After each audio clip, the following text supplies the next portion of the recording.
দোকানের সামনে আমরা সবাই একসাথে গল্প করতেছি, সন্ত্রাসীতে আইসে এলো পাতারি পুরা দূরা কুবাইতেছে। আজ দুপুর 3টার পরে জিনু মার্কেট আমাদের দোকানে সন্ত্রাসী হামলা চালায়, দোকান লুটপাট করে আমাদের দোকান থেকে প্রায় 5-7 লাখ টাকার মতো প্লাস 3-4টা মোবাইল আরো 3-4 জনের খুব আহত করে, এক একজনের অবস্থা খুবই ভয়াবহ।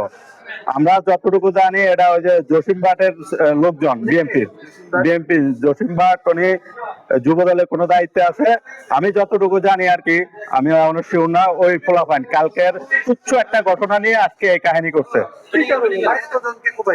কোবাইছে আমরা এখানে স্পটে 4 জন আছে। এখন দেখতে পারেন আপনারা দোকানে ভাঙচুর, লুটপাট, অতর্কিত হামলা চালাচ্ছে আজকে 3-3:30টার দিকে। এটা ন্যায্য বিচার চাই, দৃষ্টান্তমূলক শাস্তি চাই, এবং আমাদের যে ক্ষতি হয়েছে আমরা এটার অবস্থার লোকের আগে অবস্থা আমরা ট্রিটমেন্ট করি, তারপর বাকিটা। যারা কোপাইছে তাদের কোনো কারণ জানেন?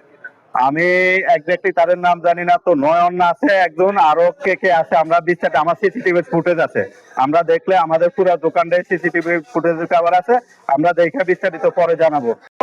গতকালকে রাত্রে তুচ্ছ একটা ঘটনা নিয়ে মারামারি হয়েছে আর কি, হালকা পাতলা। এটা নিয়ে আজকে 3-3:30টার দিকে আমি সহ লিটন ভাইয়ের লোকজন সহ দোকানের সামনে গল্প করতেছি, ঠিক আছে। এলো পাতারি আইসে মানে দোকানের ভিতরে ঢুকে টুবে মানে টাকা পয়সা যাতে সব নিয়ে ওরা চলে গেছে।